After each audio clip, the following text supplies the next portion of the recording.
Саламатсызбы Азаттыктын угарман жана көрөрманы. Азаттыктын бүгүнкү маегинин коногу Кыргыз Республикасынын вице-премьер-министри Эльвира Сурабалдиева. Эльвира айым, саламатсызбы? Дүйнөдө коронавируска каршы эмдөө аябай кызуу жүрүп жатат. Дүйнөнүн көп өлкөлөрү колдонуп жаткан Pfizer, BioNTech вакцинасын Кыргызстан алуудан баш тартты деген маалымат тарады.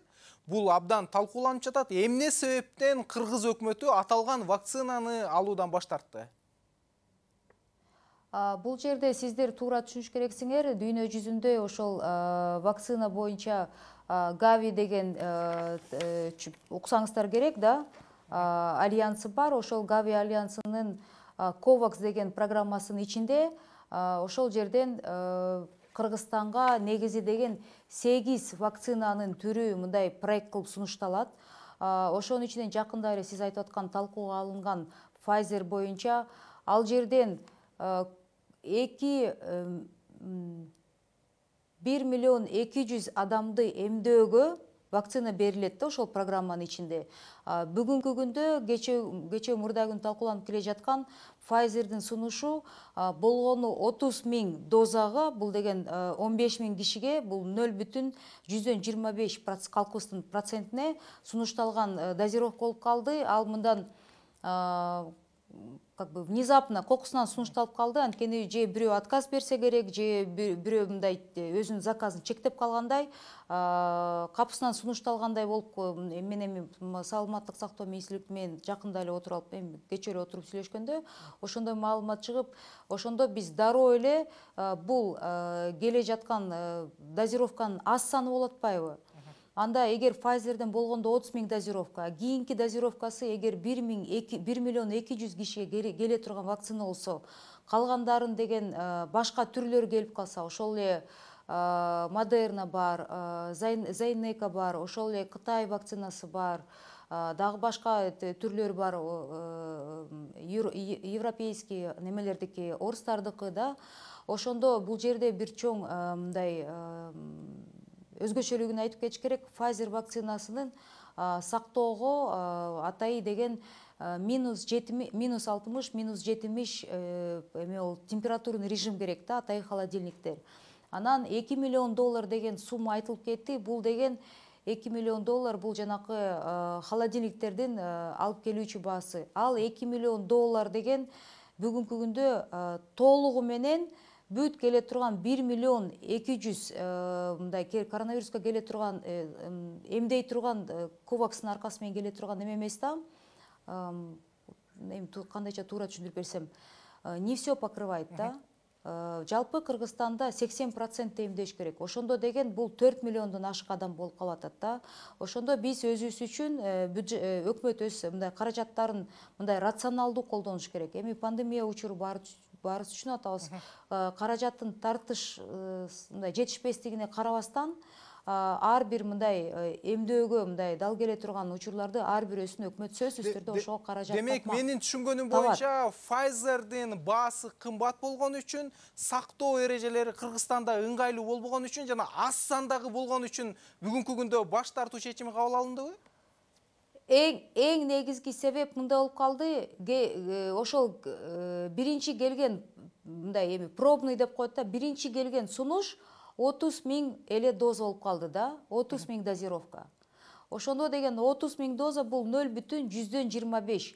Анан эми ойлоп көрсөңүздөр, ошол 0,25 эле калкыбыздын проценти болуп атса, канчалык ошол полностью жанакы холодильный температурный -70 чыдай турган чоң ангарлар болот, чоң атайын мындай холодильниктер болот да. Ал кичинекей мындай колдон көтөрө турган холодильниктер эмес. Чоң атайын эме ангар мындай медицинский холодильниктерди алууга насколько это рационально деп саламаттык сактоо министрлигинин мага түшүндүрүп берген мындай позициясын айтып бератам да. Ошондо санап чыгып, эгер болгону 30.000 эле доза азыр сунушталып атса, эртеси күнү ошол эле Кытайдын, эртеси күнү ошол эле башка Zymeworks же Moderna'ны сунуштап калса, аякта температурный режим билесиз башкача, жөнөкөй холодильникке да колдо мындай сактай турганда режимдер бар экен да. Ошону ойлонуп алдын ала, ошондуктан баш тарттык деп министрдин жообу ошондон болуп калыптыр да. Кеп $2 миллион жетпей калгандай эмес. Бирок ошол муздаткычтарга башка дарыларды сактоого мүмкүнчүлүк жок бекен? Бул биринчи суроом. Экинчиден, Pfizer, BioNTech деген вакцина бүгүнкү күндө дүйнөнүн бардык көпчүлүк аймактарында мындай эң коронавируска каршы эффективдүү вакцина катары каралып жаткан эле да. Анан Кыргыз өкмөтүнүн баш тартканы коомчулуктун бир бөлүгүндө абдан көп сын пикирлерди жаратып жатат. Дүйнөдө колдонулуп жаткан вакцина менен камсыз кылуу үчүн өкмөт башка аракеттерди көрүп жол жобосун издесе болбойт беле? Бул жерде мындай урматтуу Бакыт мырза, эми мен эпидемиологдор менен сүйлөшүп, мен доктор эмесмин, бирок эпидемиологдор менен сүйлөшкөнүмө жараша, анын дагы побочный эффекттери да көбүрөөк болот экен да. Ошол эле учурда синтетический вакцина болот да, анын побочный эффекттери азыраак болот экен да. Эми мен ушуну бүгүн эртең менен кечөө да тиги доктурлар менен бүгүн биздин башкы эпидемиолог менен да сүйлөшүп, ошол моменттерди талкуулап атканда, синтетический вакцинаныкы, разработанный вакцинаныкы побочный эффекттери да азыраак болот да. То есть биякта клинический эффективность бул бир жагы, и экинчи жагы процентное соотношение, экинчи жагы побочный эффекттери. Эгер сиз интернеттен аз көрүп жатасыз да, интернеттен деген чоң фарм компаниялардын мындай лоббилер күчтүү болот да, дүйнө жүзүндө борьба за рынок болуп атат да.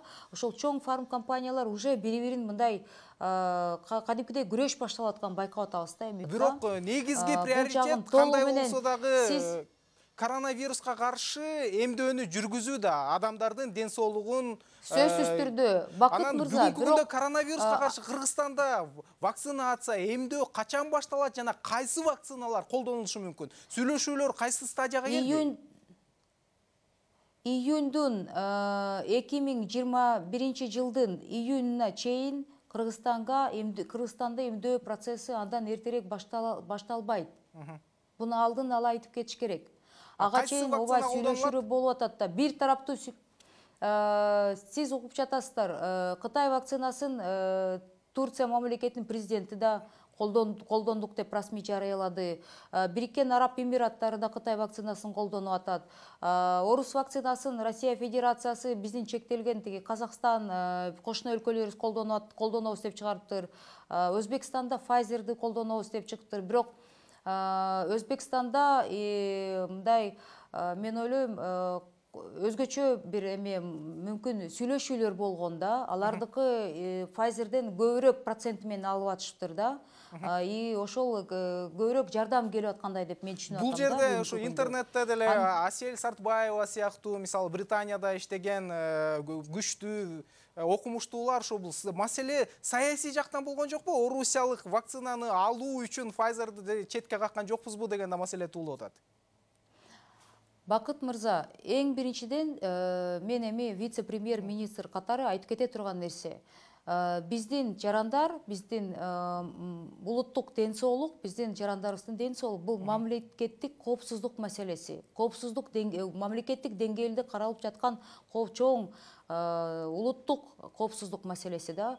Ошондо биз эми испытательный полигон эмеспиз. Биздин жарандарга ошол вакцинаны алып келип алып иштебеген же мындай результаты жок болгон вакцинаны мындай испытание өткөнгө бул туура эмес болуп калып атат да.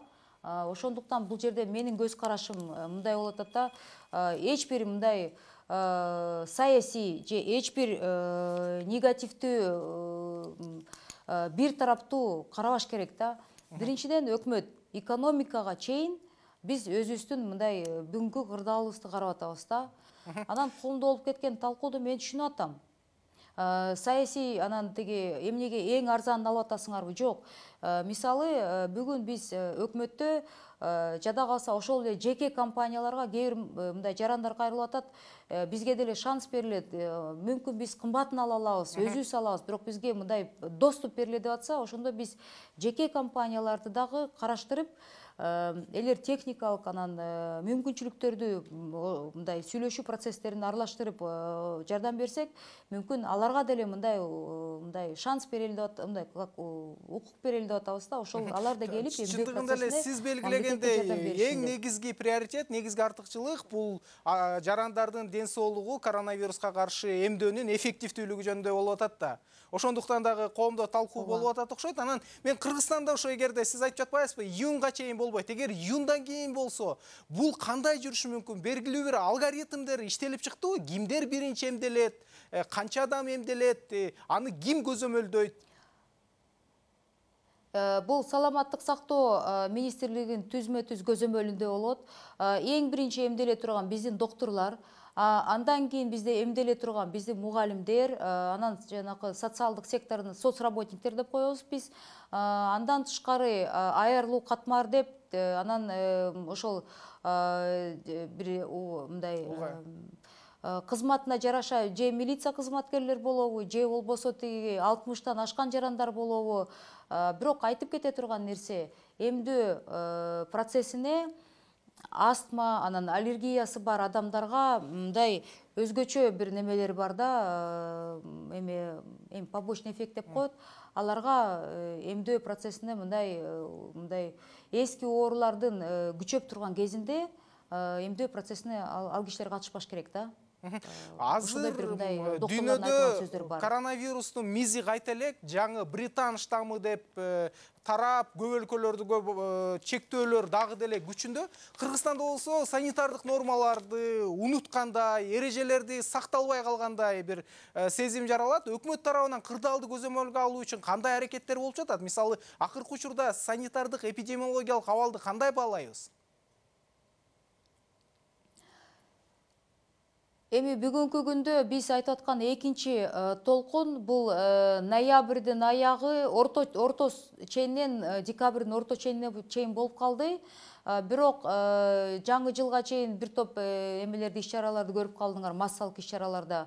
Андан кийин азыр эпидемиологдор айтып атат, февраль, март, апрель айында кайра цифралар көтөрүлөт деп атышат.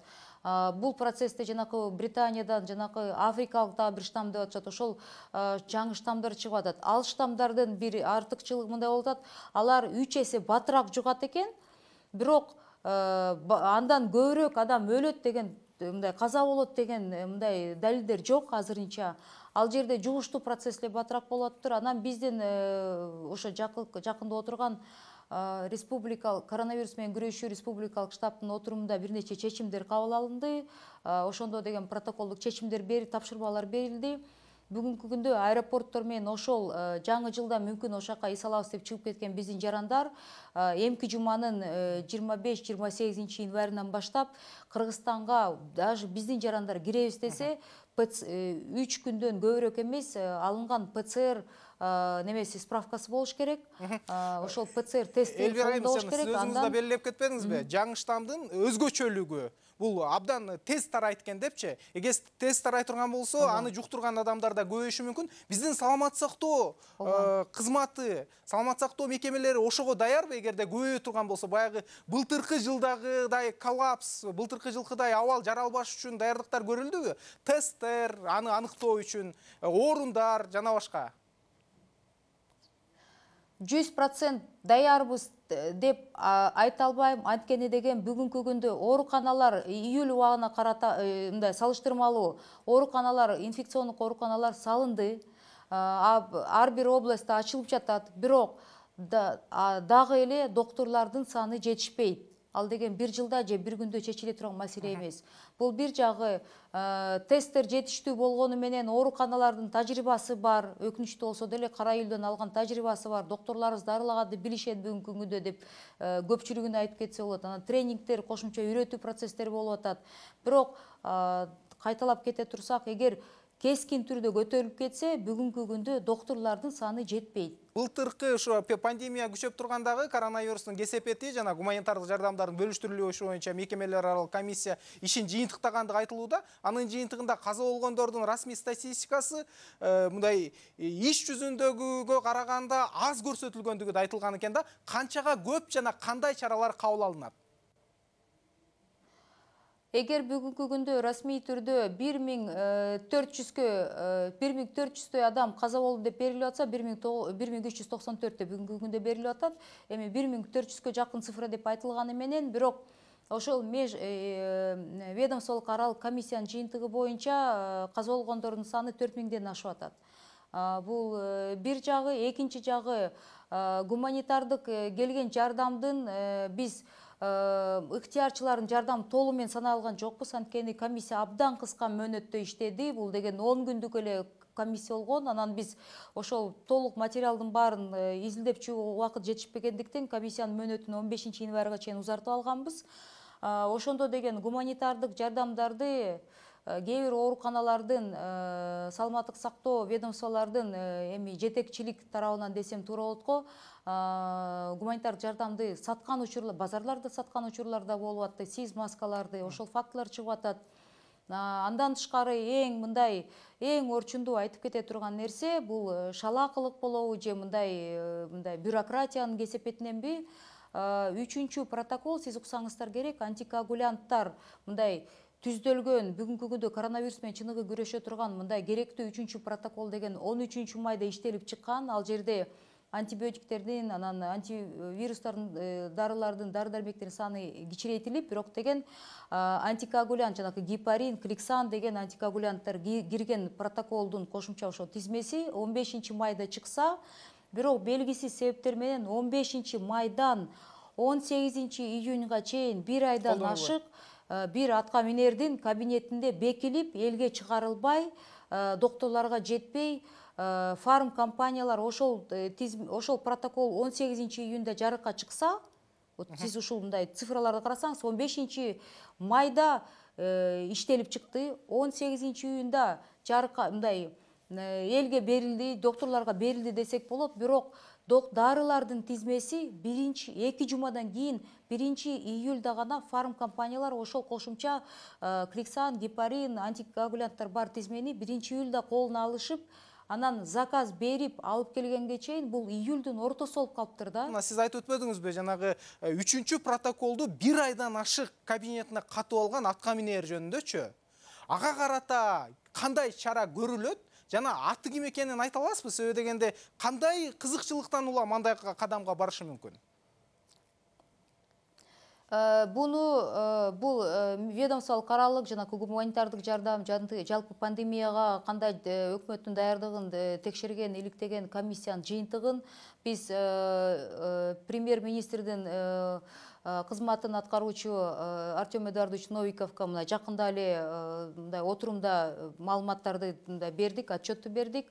Андан кийин бул маалымат деген ошол отурумда чечим чыгарылды. Бул маалымат улуттук коопсуздук кеңешке чыгат. Ошол кеңеште отуруп алып туруп, мен ойлойм, өзгөчө тапшырмалар болот, укук коргоо органдарына, атай органдарга, анан деген бирок айтып кете турган нерсе, бул комиссиянын эң негизги мындай багыты келечекте саламаттык сактоо системасын кандай реформалоо керек, кемчиликтерди айтып, кайсы жактан өкмөт адашты, кайсы жактан биз оңдош керекпиз, иш-чаралар кандай болуш керек деген чоң рекомендациялар берилди. Мен ойлойм, буну келе жаткан план мероприятийге кирет, ошол боюнча өкмөт биз иштеш керекпиз. Аты аталбайт азырынча. Мен ойлойм, буну деген укук коргоо органдар анан атай мындай өзүнүн жыйынтыктарын чыккандан кийин бул расмий түрдө чыгат. Рахмат сизге. Бирок бул саламаттык сактоо системасынын ичинде иштеген, аппаратында иштеген адамдар. Чоң рахмат сизге. Урматтуу Азаттыктын угарманы жана көрөрманы, Азаттыктын бүгүнкү коногу Кыргыз Республикасынын вице-премьер-министри Эльвира Сурабалдиева болду. Аны менен мен Бакыт Асанов маектештим. Саламатта калыңыздар.